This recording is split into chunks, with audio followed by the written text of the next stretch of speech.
ये चीज याद होगी, 5 डिग्रीज होता था। और ये जो हॉरिजॉन्टल है, यहाँ से जब तक आप बॉल डिलीवर करते हैं, इसके बीच में आपका 5 डिग्री रहना चाहिए। फिर आया मेडिकल प्रॉब्लम से, किसी की रिस्ट बहुत फ्लेक्सिबल होती है, किसी को जो है एल्बो का मसला है, कभी कुछ मसला है, तो आईसीसी ने क्या किया था, कोई दवाई है? अरे नहीं, बात कंप्लीट करने दें, इंपॉर्टेंट बात। आईसीसी ने क्या किया, उन्होंने कहा कि हम जो सारी एक्सेप्शंस हैं कि किसी के रिस्ट का मसला है या किसी के एल्बो का प्रॉब्लम है, तो उन्होंने क्या किया, हमने 15 डिग्री कर दिया इसको। तो अगर आपका आर्म यहाँ से हॉरिजॉन्टल से लेके जब आप डिलीवर करते हैं वो 15 डिग्री के अंदर है, कोई पॉज ले रहा है, कोई कुछ कर रहा है, वो कोई उसका वो नहीं है। और अगर 15 डिग्री से ऊपर है तो हमें आपकी डिफॉर्मिटीज का लेना देना नहीं है, यानी 15 डिग्री के अंदर सिंपलीफाई कर दिया ना इस रूल को, कि जो है आपने। और वैसे भी जो मेरी थोड़ी सी समझ बूझ है कि जो भी राउंड आर्म बॉलर है, जिसमें मलिंगा है, फिर वो एक श्रीलंका का है, पति राणा है, बहुत सारे जो स्लिंगी एक्शन है, हमारे हैं सलमान निशात जी बिल्कुल, सलमान भी तो उसमें आएगा, यहाँ से थ्रो हो नहीं सकता।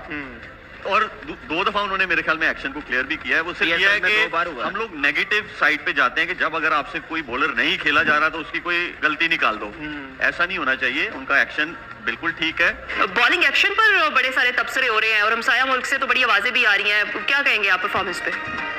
देखिए, परफॉर्मेंस तो उनकी बहुत अच्छी रही, और आपने शायद पिछले दिनों एक स्टोरी पढ़ी उनके हवाले से इंटरनेशनल मीडिया में आई थी कि किस तरह स्ट्रगल करके वो आए, कि दुबई में वो जॉब करने के लिए, एक जॉब उन्होंने वो भी की, कोई रेस्टोरेंट में प्याज काटते थे वो, और फिर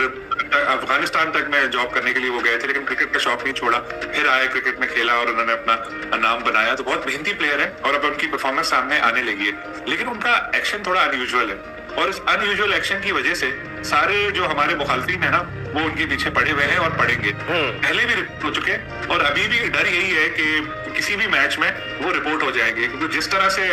एकदम से क्रिटिसिज्म आना शुरू होता है ना, क्योंकि उनके हक में भी बात होती है, लेकिन उनके खिलाफ ज्यादा बातें हो रही हैं। जैसे आप सलीम साहब, ये sign of a big bowler तो नहीं है कि शोएब अख्तर के साथ भी ऐसा होता था, उनके एक्शन पर भी बहुत सारे तबसरे होते थे उस दौरान? नहीं, देखे, शोएब अख्तर के भी एक्शन में भी मसला था ना। अब वो जो कहते थे कि नेचुरल है, मेरा हाथ इस तरह से आ रहा है, ये, लेकिन उसमें इश्यूज आते थे ना, तो इनका भी जो एक्सपर्ट है वो ज्यादा बेहतर बता पाएंगे। गोके क्लियर हो चुके हैं, गालिबन 2 बार ये क्लियर हुए हैं, अपना एक्शन उन्होंने करवाया क्लियर, लेकिन एक लगता है और थोड़ा जो पॉज लेते हैं उस पर भी सवाल उठते हैं। तो ये जो हमारे मुखालफिन है, जो आजकल जिस तरह से हुआ, आपको पता है कि इंडिया को जिस तरह से हमने अभी इस पूरे मामले में पीछे धकेला, जो बांग्लादेश के साथ उन्होंने किया, फिर पाकिस्तान ने अपना मुतालबा मनवाया, तो इंडिया में इस वक्त, वो तो हमेशा ही एंटी पाकिस्तान हुआ, सेंटिमेंट्स बहुत होते हैं, इस वक्त वो बहुत ज्यादा जले बुने बैठे हैं, तो उनको किसी सख्त टारगेट की तलाश होगी अब। तो मुझे ये खतरा लग रहा है कि किसी भी मैच में ये उस्मान तारिक के एक्शन के हवाले से सवाल उठा देंगे और फिर ये इशू होगा। खैर, अब अगला मैच तो हमारा इंडिया के खिलाफ ही होना है और ये हमारा एक इम्पोर्टेंट